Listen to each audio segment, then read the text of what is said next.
Halo teman-teman semuanya, selamat datang kembali di channel ini. Jumpa lagi dengan saya Vicky Himpong. Bagaimana kabar kalian semuanya? Aku berharap kalian semua di rumah bersama keluarga tercinta selalu dalam keadaan yang sehat ya. Video kali ini kita akan membahas beberapa berita yang hari ini di tahun 2026 ini ya pasti akan menjadi ramai perbincangan karena isu ini mulai mereka angkat satu demi satu. Terkhususnya bagaimana serangan-serangan terhadap Gibran sudah mulai dilancarkan, mulai dari Rismon Sianipar, mulai launching atau mulai menjual buku Gibran Endgame Wapres tak lulus SMA, dan juga ada Mensreya Panji, dan juga ada yang lagi viral teman-teman beredar di sosial media. Kalian tahu kan bahwa Egy Sujana ketika dia sowan kepada Pak Jokowi itu salah satu alasan agar supaya dia meminta Pak Jokowi mencabut laporannya atas dirinya sehingga dia menjadi tersangka adalah karena dia sakit. Dan kemana-mana itu ketika tertangkap kamera terlihat di sana Egy Sujana memakai kursi roda teman-teman, menunjukkan bahwa ya dia sedang sakit parah seperti apa yang dia katakan. Akan tetapi ada video yang beredar di sosial media yang viral teman-teman, ketika Egy Sujana sudah bebas dari statusnya sebagai tersangka dan kemudian dia pergi katanya mau berobat ke Malaysia. Sampai ke Malaysia tertangkap kamera bahwa beliau memakai mobil sport, bawa sendiri, nggak ada tuh pakai kursi roda, jalan kaki dia. Apakah ini yang dinamakan dengan munafik? Saya nggak tahu teman-teman ya. Ketika ingin bebas dari status sebagai tersangka, kesana kemari pakai kursi roda, kemudian setelah apa yang diinginkan terpenuhi, jalan-jalan di Malaysia, nggak tahu mau berobat atau apa ya, bawa mobil sport sendiri. Apakah ini hanya sekedar drama atau memang Egy Sujana sudah sembuh ya? Kita syukuri saja kalau sembuh teman-teman ya. Tapi kalau ini hanya sebuah drama yang dipertontonkan, ini luar biasa munafik. Ya teman-teman ya, lucu ya.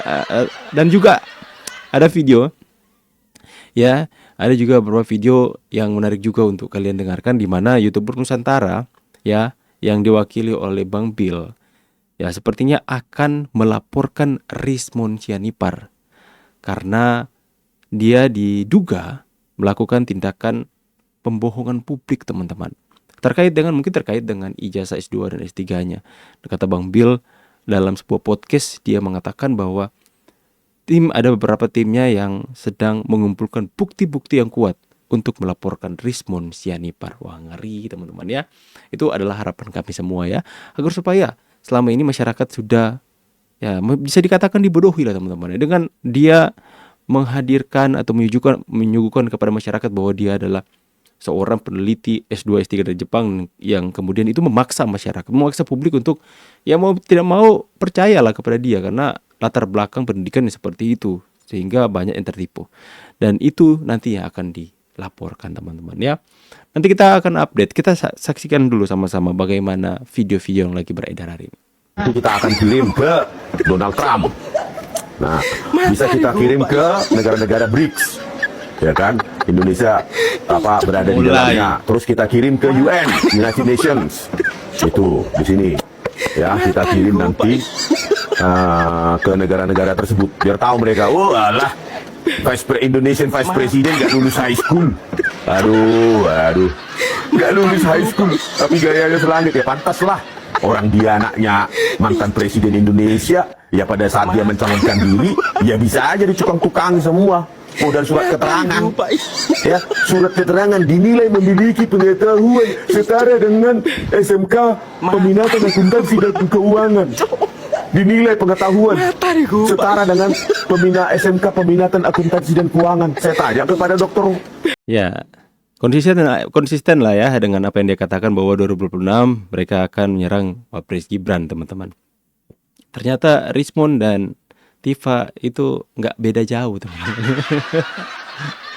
Kemarin si Tifa mau bilang lagi ya, mereka akan bersurat ke Donald Trump. Rismon juga mau kirim buku tulisannya juga ke Donald Trump. Jangan-jangan ada hubungan apa teroris ini dengan Donald Trump? Merasa diri mereka penting banget sehingga pemimpin negara superpower Amerika akan menerima hal yang kalau ini kebanyakan masyarakat anggap buku-buku yang mereka tulis ini sampah ya. Masa mau kirim sampah ke pemimpin dunia teman-teman ya, ke pemimpin negara superpower ya. Ya itu yang katakan sampah siapa? Bukan saya loh ya. Banyak pengamat politik, ada juga Joshua Sinambela, ada juga beberapa orang di acara televisi mengatakan itu sampah, buku sampah, bukan hasil kajian ilmiah, tapi isinya apa yang mereka hadirkan saja selama ini teman-teman ya. Dan mereka mau kirimkan itu ke Donald Trump. Next Coki, Muslim. Panji tanggapi konten Gibran dengan Coki dan Muslim. Ini yang kita bahas kemarin teman-teman. Kita saksikan dulu. Dan Gibran. Mereka framingnya tuh negatif. Padahal menurut gua mereka framingnya positif. Ada yang bilang, oh Gibran lagi mencoba memanfaatkan momen untuk membuat dia kelihatan oke. Ada yang bilang, tuh kan Gibran ternyata bukan legowo, tapi ternyata Gibran keren, dia nggak marah-marah, dia nggak tersinggung gitu. Gagal kan lu menyinggung dia gitu. Padahal emang gue nggak pernah menyinggung. Saya bilang, wah Coki sama Muslim lagi kerja nih untuk memperbaiki namanya Gibran gitu-gitu kan. Kalau gue ngelihatnya nggak seperti itu. Gue ngelihatnya dasarnya adalah baik Coki maupun Muslim itu sama-sama tahu Gibran itu nggak tersinggung. Jadi kenapa yang lain tersinggung, itu poinnya. Nah, untuk membuktikan itu mereka ngonten. Yuk kita ngonten yuk untuk membuktikan bahwa Gibran tuh nggak apa-apa. Supaya apa? Supaya anak buahnya pada diem. Menurut keyakinan gue, dilihat dari kontennya Muslim kan ada konten yang monolog tuh. Muslim itu resah sama pendukungnya. Muslim bilang, lu ngapain marah-marah? Gibrannya aja santai. Gibran tuh santai. Lu kenapa marah-marah? Nah, marah-marahnya parah kan? Marah-marahnya nyerang anak gue. Kata mereka, makanya jangan nyerang anaknya Pak Jokowi, anak lu diserang. Tapi kan anaknya Pak Jokowi umurnya 30. Anak gue umurnya 14. Yang satu masih anak-anak, yang satu udah dewasa. Emang anak orang sih, tapi dewasa. Gue juga anak orang. Umur gue 46. Kan udah gak bisa dianggap anak-anak. Nah, menurut gue, Coki sama Muslim mau membuat fansnya Gibran ini diem. Karena mereka gak setuju sama fansnya Gibran yang marah-marah atas sama Gibran. Oke, yang pertama, saya setuju ya sama Panji dalam hal ini, dalam kita jangan membuli anak ataupun istrinya, karena memang ya faktanya mereka nggak salah apa-apa. Kalau memang anak dan istrinya hanya sebagai pelampiasan dari fansnya Mas Gibran untuk menyakiti Panji, itu salah. Ya, saya katakan itu salah. Karena apa yang membedakan kita dengan Panji? Kalau misalnya kalian menganggap Panji membuli Gibran, body shaming, dan kalian membalas body shaming kepada anaknya yang gak salah apa-apa, apa yang membuat kita beda dengan Panji?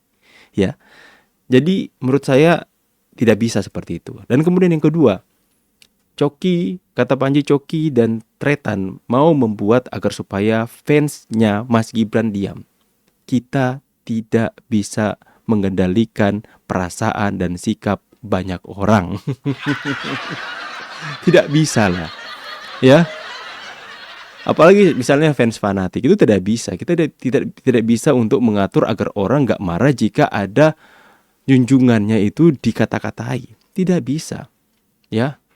Karena tidak semua orang yang memiliki sikap hati atau kedewasaan seperti Gibran. Pendukung-pendukung Mas Gibran, fans-fansnya Mas Gibran adalah manusia biasa juga. Adalah orang, mungkin di sana banyak juga kaum Gen Z atau generasi milenial yang dimana banyak yang baperan ya. Gibran orangnya dewasa dalam dia menerima setiap hujatan, hinaan kepada dirinya, dan dia tidak mau untuk membalas itu dengan cara yang sama. Malah dia tidak mempedulikan dan dia katakan beberapa kali santai. Akan tetapi fansnya, sekalipun Coki sama Tretan buat konten setiap hari, berusaha untuk agar supaya fansnya Mas Gibran diam, itu nggak bisa. Karena itu adalah fans organik yang dimana mereka bergerak sesuai dengan apa yang terjadi hari ini. Ya, tentu saja hal yang alamiah ketika ada orang yang kemudian mengata-ngatai junjungannya ya di hadapan publik, yang kemudian menjadi trending, dan kalian berharap untuk fans Gibran diam dan memiliki sikap seperti Gibran. Oh, harus santai, tidak boleh marah-marah. Nggak bisa. Nggak bisa. Itulah hal alami secara naturalnya sudah terjadi atas bangsa ini. Ya, makanya ada yang marah-marah sampai melampiaskan agar supaya untuk membalas Panji itu, untuk memberi Panji pelajaran, yaitu mereka membuli anak dan istrinya. Itu salah juga, teman-teman. Ya, itu salah.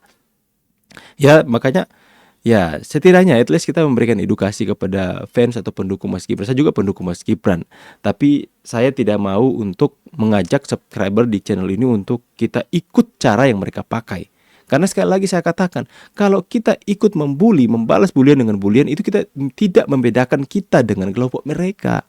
Kita harus melihat bahwa pendukung Jokowi dan Gibran itu orangnya positif sekalipun nggak semua. Ya, memang banyak pendukung Mas Gibran atau Pak Jokowi, masyarakat yang resah dan jengkel dengan apa yang mereka hadirkan selama ini. Ya, melabelkan semuanya apa yang mereka sampaikan di hadapan publik, di hadapan media dengan cara ini kritikan, ini masukan, tapi isinya itu ya seperti ini. Isinya seperti itu dan itu membuat resah, membuat emosi sebagian pendukung. Sekalipun Mas Gibran setiap hari buat konferensi pers mengatakan, "Hai fans saya, hai penggemar saya, santai." Nggak mungkin bisa mereka santai. Tapi setidaknya at least ya, kita terus memberikan edukasi lah kepada masyarakat untuk jangan, untuk kita ya menggunakan hak bebas kita dalam bersuara, berekspresi dengan cara yang mereka pakai. Kita beda kelas loh dengan mereka. Jangan kita jadi sama seperti mereka. Lanjut teman-teman. Pangeran Diponegoro berhasil ditangkap gara-gara ada pengkhianat di dalam rombongannya. Cutnya Adin bisa ditangkap. Hei, aku sembunyikan dulu foto editannya ya teman-temannya. Bahaya ini. Pangeran Diponegoro. Tunggu, aku baca dulu captionnya.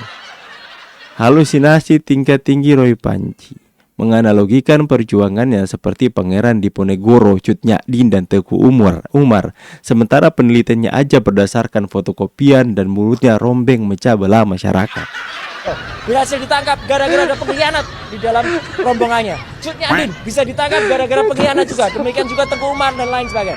Nah, hampir saja tim ini itu juga dikhianati oleh dua orang. Saya tidak perlu sebutkan siapa.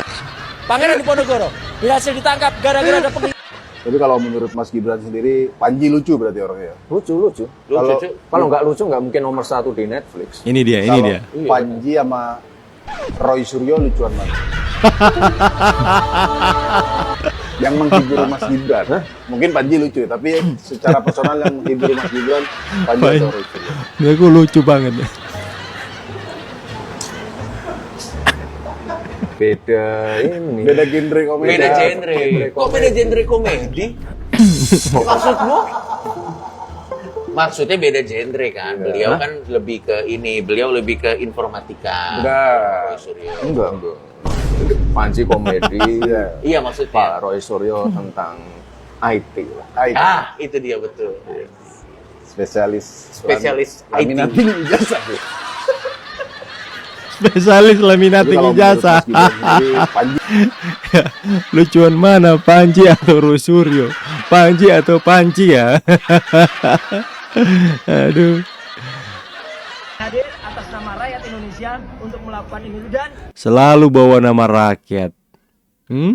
Salah satu pentolan FPI ini mewanti-wanti Roy Suryo CS jangan bawa-bawa rakyat.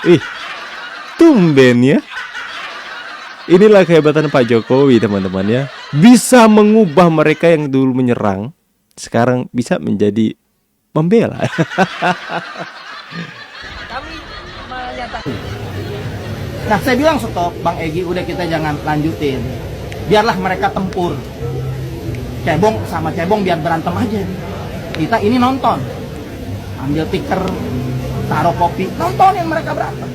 Biarin batil sama batil, batil sama batil tempur, kita jangan ikut-ikutan di dalam. Cukup kita nonton saja. Tapi Bang Egy mungkin nggak enak. Berarti kalian paling suci ya? Masuk dalam. Akhirnya apa yang terjadi? Karena kita sudah melihat, loh, nggak ada untungnya. Nggak ada untungnya sampai saat ini, nggak ada untung. Justru mereka menamakan masyarakat, menamakan rakyat. Apa rakyat mana? Rakyat yang mana? Karena Presiden Prabowo 58,6% itu rakyat. Itu pemenang. Berhak mengatasnamakan rakyat. Jangan mereka mengatasnamakan rakyat. Rakyat yang mana? Rakyat Anies sedikit. Jangankan juga rakyat Anies, rakyat PDIP sedikit mereka bergabung berdua. Bukan nama rakyat, bukan nama mengatasnamakan rakyat. Mereka selalu mengatasnamakan rakyat. Padahal yang dibela PDIP. Padahal yang dibela PDIP. Dengan bukti apa? Hadirnya Eros Jarot bersama Roy Suryo. Sebelumnya di Jalur Padilah ke DPR bertemu dengan Adian Apitupul. Itu serangkaian. Dan ini sepertinya mereka belum move on. Iya teman-teman ya, kali ini mungkin saya berat untuk mengatakan, tapi saya setuju dengan pentolan FPI ini. Saya setuju dengan apa yang dia katakan. Biasanya tuh saya itu antitesisnya mereka teman-teman. Tapi kali ini saya setuju. Dan ini membuktikan bahwa apa yang saya katakan, bahwa kita itu tidak membenci personnya. Kita tidak membenci orangnya, tapi kita membenci perbuatannya. Ketika ada perbuatan atau pengakuan, tutur kata atau ucapan yang benar dari orang yang selama ini kita benci perbuatannya, kita harus mengakui dan setuju mendukung teman-teman ya. Jadi ingat, yang kita lawan bukan orangnya, karena ciptaan Tuhan semuanya indah adanya. Yang kita lawan ada perbuatan jahatnya yang harus kita lawan. Siapa tahu nanti seperti Egy Sujana, dia kan bertobat. Tapi siapa tahu karena dia bertobat, dia sembuh, dia bisa bawa mobil sport teman-teman. Next ya. Nah ini dia viral video Egy Sujana kendarai mobil sendiri di Malaysia. Wih. Allah. Bang Egy kursi rodanya di mana? Video memperlihatkan Egy Sujana menyetir mobil mewah di SPBU viral di media sosial. Pakar telematika multimedia dan AI independen Roy memastikan video tersebut asli, bukan rekayasa AI.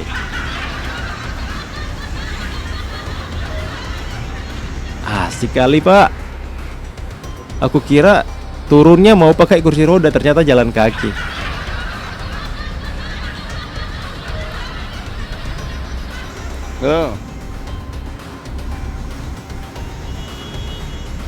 Wih, itu mobil apa sih teman-teman ya? Kalau mau bilang mobil sport, aku juga nggak tahu mobil sport seperti apa. Maklum orang miskin teman-teman.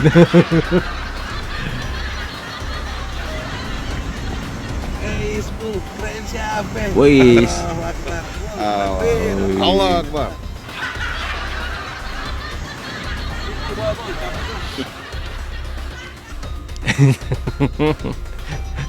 meanwhile pakai kursi roda ya. Penang, Malaysia pada Jumat sore untuk menjalani pengobatan. Waktu di bandara mungkin ini ya. Setelah mendapat SP3 dari Polda Metro Jaya dalam perkara dugaan fitnah ijazah Presiden ke-7 Republik Indonesia.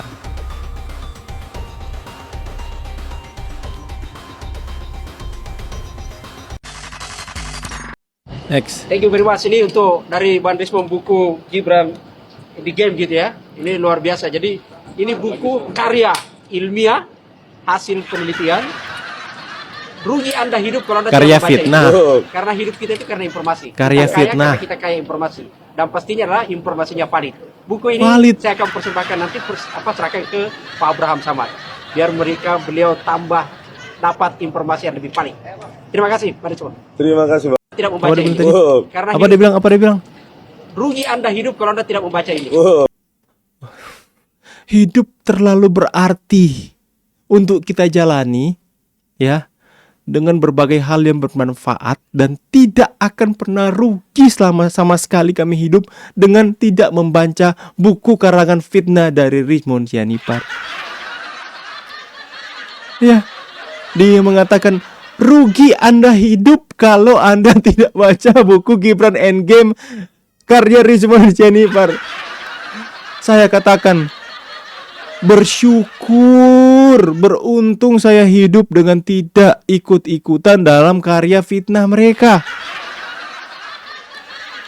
Pak, Rugi Anda hidup kami terlalu berharga, Pak, untuk dijalani dengan melakukan hal-hal yang bermanfaat dan sama sekali tidak rugi karena hanya tidak membaca karya dari Rismon Sianipar, Gibran Endgame, Wapres tak lulus SMA, yang menurut kebanyakan orang itu adalah fitnah, adalah karangan belaka dan halusinasinya. Ya, nggak rugi Pak, nggak rugi. Ampun deh Pak, saya heran pendukung mereka ini teman-teman ya. Kozinudin, dia lebih senang kliennya masuk penjara kayak gitu kan. Jadi itu Tuhan kalau ini. Setiap lawyer Ya, dia bilang Kozinudin lebih senang kalau kliennya masuk penjara. Ya, tapi kalau mau lihat rekam jejaknya teman-teman ya, hampir semua kliennya masuk penjara. Dia mengatakan tuduhan. Coba dengar, ingin membebaskan kliennya, bahkan tanpa persidangan, tapi tidak dengan melakukan pengkhianatan. Dan setiap pengkhianatan itu sudah kami tahu, jejaknya sudah lama, tetapi kami tetap melindungi. Tapi tiba-tiba dibuka sendiri oleh kubu mereka. Ini yang dilihat. Langsung panik. Ya, jadi kan begini, dia tuduhkan, coba katakan licik Pak Jokowi atau apa. Oke. Ya, apa sih untungnya Pak Jokowi untuk ini? Pak Jokowi sudah katakan, kita pengadilan kok, silakan. Tapi ini kan ada yang namanya sosok dari sisi humanisme kemanusiaan itu. Baik. Dan itu bukan permintaan Pak Jokowi, bukan permintaan dari relawan. Itu permintaan dari tersangka ini dengan kondisi masalah kesehatannya. Ya kan? Bukan, apa sih untungnya buat Pak Jokowi? Apa sih? Kan nggak ada. Yang namanya adalah Bahaya ini soal ada itu, rasa urusan hukum kemanusiaan itu ya. Orang ini tugasnya mau menjerumuskan orang aja jadi klien. Rusak Solo ini, rusak hukum. Jadi begini, saya sudah tegaskan. Memang dia Good job Bang Andi, good job. Good job Bang Andi Aswan. Ya, salut. Joko Widodo itu jahat, licik. Ini yang namanya melepas kepala, tetap megang ekor. Ya. Kepalanya seolah-olah dilepas di SP3, ekornya tetap dipegang. Ekornya apa pasal-pasal yang berkaitan di 5 tahun ke atas? Berapa? 160 KUHP, 28 ayat 2 Undang-Undang ITE, yang ancamannya di pasal 45 ayat 2 Undang-Undang ITE. Itu kan di atas 5 tahun semua. Kan Nggak bisa namanya udah otomatis bebas. Oh iya, makanya itu. Ini yang disebut dengan cacat prosedur dari SP3. Sangat mudah untuk diperadilankan. Akan dipermasalahkan kembali oleh... Nah, hari ini yang saya persoalkan adalah proses dari penegakan hukum ini yang seolah-olah, bukan seolah-olah, saya tegaskan ini mengikuti kendali Solo. Karena sebelum tidak ada cerita itu. Dan kembali lagi, soal misalkan Egy menyatakan, ya CBM, cerdas, berani, militan, akhlaknya baik. Itu kan setelah dapat SP3, sebelumnya Jokowi penipu, Jokowi pengkhianat. Itu kan begitu. Jadi itulah transaksi politik yang disebut. Datang ya, maaf ya, kamu nanti saya kasih SP. Aduh. Jaringan saya sampai error karena perkataan dari Kozinudin ini teman-teman. Aduh, lucu banget teman-teman ya. Sukanya menjerumuskan orang, kata Bang Andi Aswan ya. Dulu Jokowi penipu, Jokowi jahat, jahanan dan sebagainya. Giliran katanya udah dapat SP3, Jokowi CBM, cerdas berani. Aduh. Jaringan saya teman-teman sampai error loh. Aduh, sebentar. Saya coba konekkan lagi teman-teman. Karena seru ini ya. Inilah akhirnya mereka dengan mereka sendiri yang akhirnya ya berjibaku dalam membongkar bagaimana mereka inkonsistensi mereka itu terlihat jelas teman-teman. Bentar ya. Ini jaringanku gimana ini? Joko Widodo itu jahat, licik. Ini yang namanya. Bentar, udah jadi ya. Kita balik ke situ ya. Nah, there you go. Ini. Langsung aja. Kita tidak pernah menuduh beliau memasukkan ijazah loh. Ya, kita tidak pernah menuduh. Kita melakukan penelitian. Ini saya hanya bacakan ya yang beredar ya dari salah satu akun TikTok. Tifa wanita munafik, selalu memutar balikan fakta. Wanita penghasut sejati. Tifa mirip siapa sih? Umu Jamil binti Harb. Siapa sih? 85% rakyat Indonesia tahu kalian menuduh ijazah palsu. Dasar wanita penghasut. ini orang yang membujang. Viral dan memalukan. Inilah suara asli Roy. Republik ini. Sebujang Republik ini. Republik ini. Mas. Netizen bisa aja ya teman-teman ya. Ribut banget. Aduh, mon. Nah ini dia teman-teman ya. Ijazah Yamaguchi mulai dak dik duk der. Kita lihat dulu. Seperti itulah. Ini kita bakal ada beberapa teman-teman yang sedang mengumpulkan bukti-bukti kuat tentang ijazahnya Rismon yang dipastikan palsu dari Yamaguchi Jepang. Nah, dulu kan memang kenapa nggak bisa dilaporkan? Karena KUHP dulu ya siapa yang merasa dirugikan.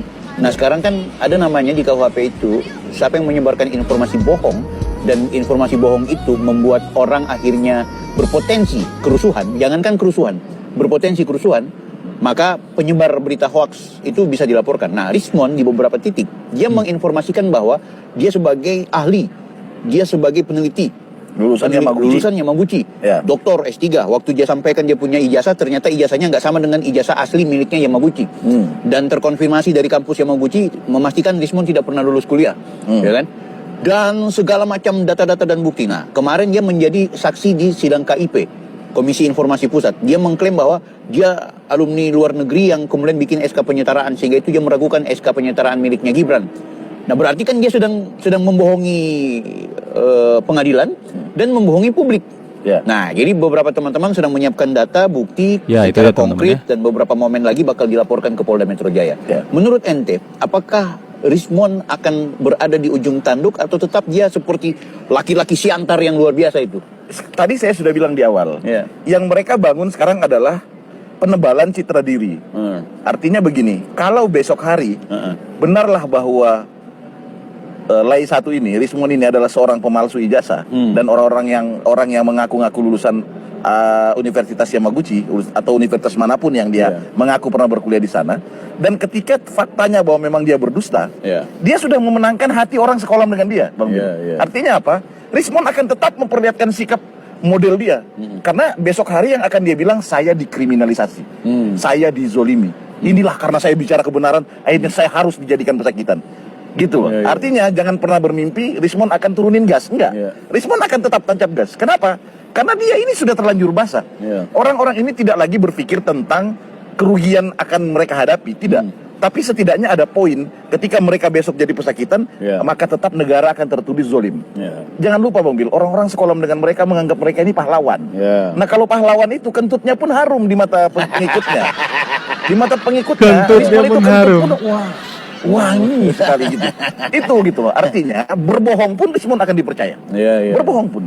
Karena ingat satu hal, kita selalu berpegang teguh atas apa yang dikatakan Imam Ali. Sayyidina Ali pernah berkata, jangan ceritakan kebenaranmu kepada orang yang mencintaimu, sebab dia tidak butuh itu. Dan jangan ceritakan kebenaranmu kepada orang yang membencimu, karena dia tidak akan percaya itu. Nah, artinya Rismon kena pada teori yang pertama dia. Dia tidak perlu ceritakan bahwa dia ini berdusta sebenarnya kepada pengikutnya. Karena orang sudah cinta dia, yang sekolah dengan dia. Jadi walaupun ijazah Rismon adalah ijazah palsu, mereka akan bilang tidak, dia sebenarnya asli. Tapi negara telah menzoliminya. Negara telah membuat dia menjadi pesakitan. Negara telah mengkriminalisasi. Ya, siap-siap saja teman-teman ya. Teman-teman, entah itu alumni Yamaguchi atau mungkin teman-teman yang lain ya, teman-teman sedang menyiapkan bukti-bukti untuk melaporkan Rismon Sianipar terkait dengan dugaan ijazah S2, S3 yang dipalsukan, teman-teman. Kita nantikan episode selanjutnya, saya akan terus update kepada kalian semua. Kita next. Ada berita apa lagi nih, Bang? Sepertinya kita memberikan juga edukasi kepada masyarakat.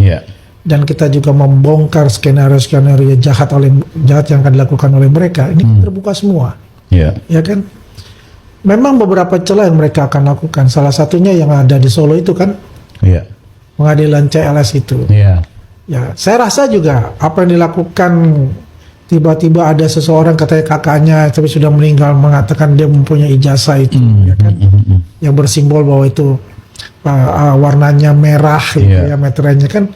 Saya bilang kembali lagi kan saya sudah jelaskan. Dan Tifa juga menegaskan bahwa ijazahnya alumni tahun 85 itu Materainya itu artinya warna merah. Punyanya Pak Jokowi kan hijau. Iya, itulah sontoloyo saya bilang. Ya, bagaimana menjelaskan itu, Bang? Ya, kita menjelaskan kan ada nama ijazah pembanding. Oke. Dan saya tahu ya, yang dia katakan itu yang merah yang Oke, teman-teman bisa menyaksikan full videonya di YouTuber Nusantara Podcast di channel official YouTuber Nusantara. Saya pikir itu dulu ya video yang bisa kita bahas, kita tampilkan, semoga lewat video-video yang kita bahas tadi teman-teman semakin dicerahkan dan bisa mendapatkan informasi yang baru. Saya Vicky Himpong pamit, see you on the next video guys, and God bless you. Bye guys.